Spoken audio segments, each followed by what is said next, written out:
Alright, hello everyone, it's Pig Puncher, and welcome back to another video. So today I want to talk about a subject that has become pretty important to me recently, women in the gaming community. Specifically, I want to look at how women are treated in online games, and maybe give a sense of empathy to those who don't know what it's like for many of them.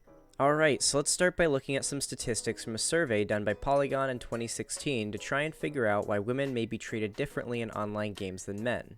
So according to this study, 59% of gamers identify as men, while 41% identify as women. These numbers are actually surprisingly close, but I want you to remember this statistic because it's going to come up again later. Now that we've established that female gamers are a minority, we can get into why they may be treated differently.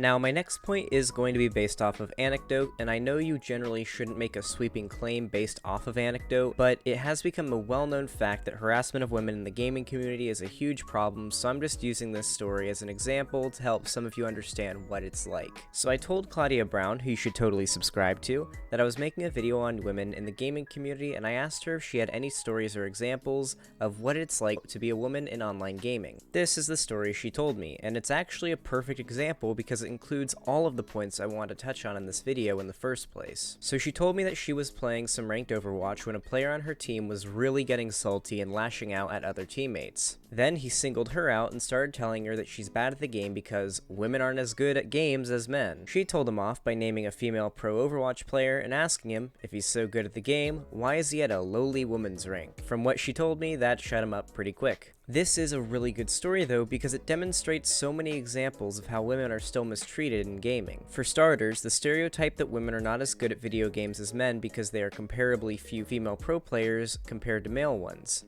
This argument is extremely flawed and it almost sounds like race realism, but instead of race and IQ, it's with women in video games.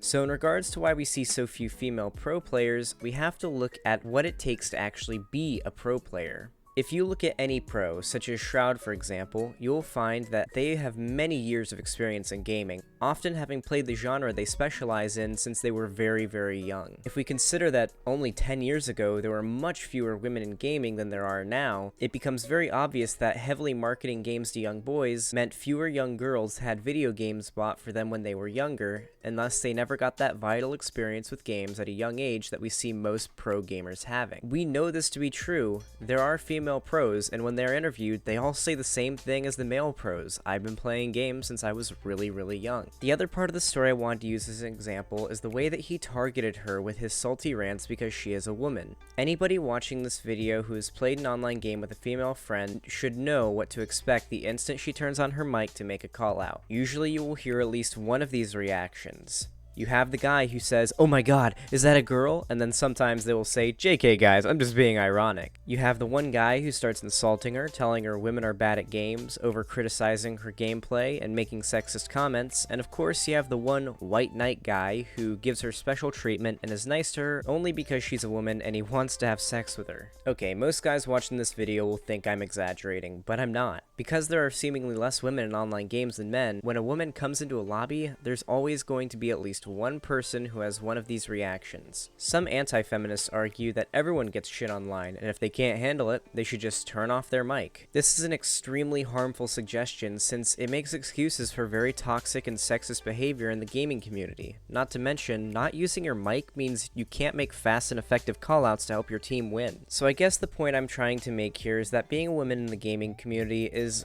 a lot harder than it is being a man. So the main thing you should get from this video is, don't make a big deal about a woman being in the game with you next time you see one. Even if you're doing it ironically, it comes off as cringy and annoying, and anyone in the lobby just trying to win is also going to be annoyed as shit, and that behavior ruins the fun for the entire team. Anyway, I wanted to thank Claudia Brown for letting me use her story as an example. Be sure to subscribe to her. I have her channel linked in the description below. Also, I'm getting all 4 of my wisdom teeth taken out on the 25th, which means I'm not going to be able to record or stream for about a week. I'll try my best to pre-record some videos to upload before I go into surgery, but expect fewer videos for about 7 days after the 25th. Alright, thank you all so much for watching. Leave a like and a sub if you enjoyed. You can join my fan Discord and talk to me and other viewers from the link in the description, and you can also follow me on Twitter from the other link as well. Okay everyone, Pig Puncher out.